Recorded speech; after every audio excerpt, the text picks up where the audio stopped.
different than the icons that we hear about in the Catholic Church. An icon is something that you worship to get to God. You go through this to get to Him, and we don't do that. That is not the purpose of the Kaaba.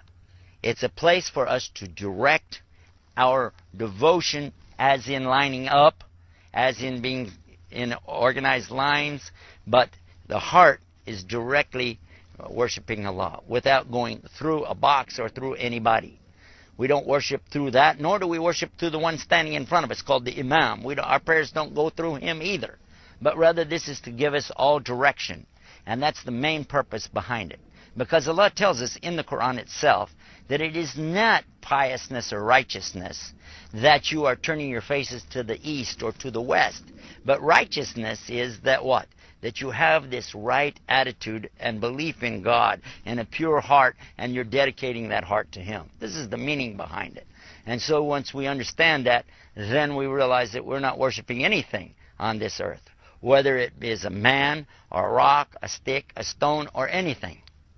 Keep in mind that this is the same place in the desert where Ishmael and his father Abraham went to worship.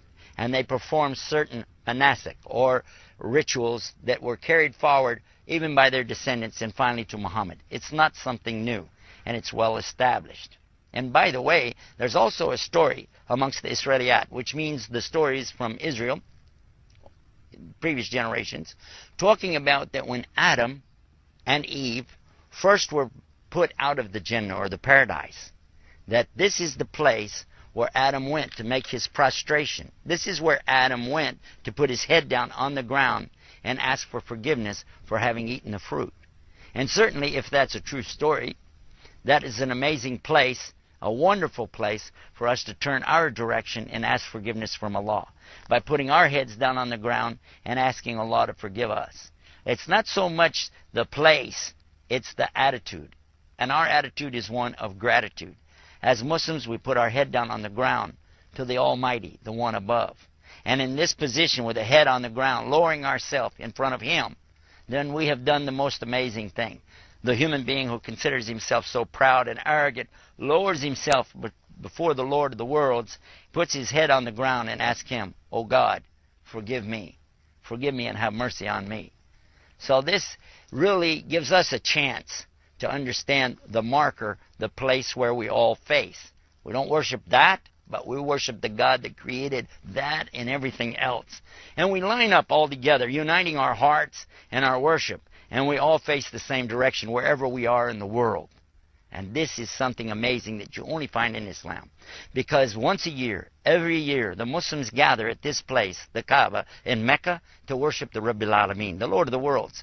We go there and we perform these rituals, and this is to remember and commemorate what Abraham and his son Ismail did centuries and millenniums ago. It's not something new whatsoever. In fact, it's a return back to the original form of worship and the original place of worship of the one God of Abraham, the God of all of the prophets. Once I presented this to the gentleman there in Canada, he was amazed, he was astounded, and he was looking at me like, I didn't know that. I didn't realize this. Then he turns and he says to me, you know what? This makes sense. This is exactly what I've always believed, that there's only one God, and He doesn't have partners. I don't believe in 3 gods or 2 gods. I don't believe in a son of a God. I believe just in the one God. And I said, well, this is what we believe. And he said, well, I believe in the God of Abraham. I said, this is what we believe. I said, now I have a question for you. Remember what I said in the beginning? If you heard yourself say, gee, I like this for me. Gee, this is what I already believed. Would you be prepared then to worship your God and my God, your Lord, my Lord, alone without partners? He goes, yeah. I said, okay. And that gave us an opportunity right then to ask him if he's prepared to enter into Islam, by explaining now the details of what is Islam. We talked a little bit about, of course, the belief or the Aqidah of Islam, and then we went to the 5 pillars of Islam.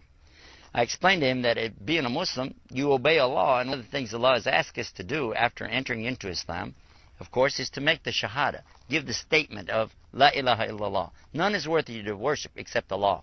and Muhammad are Rasulullah, that Muhammad is his messenger, and as such, I'm going to use him as my example and follow his teachings. Understanding that, then I know that I have to begin to pray 5 times a day, called Salawatul Khams, and I explained that to him. We talked about the fasting in Islam, that we have to, every year, fast the month of Ramadan.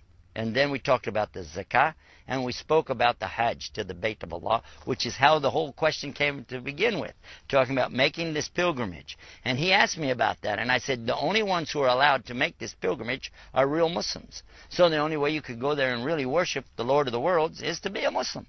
And he said, you know what, I really am ready to be a Muslim. And I understand it, I want to do it.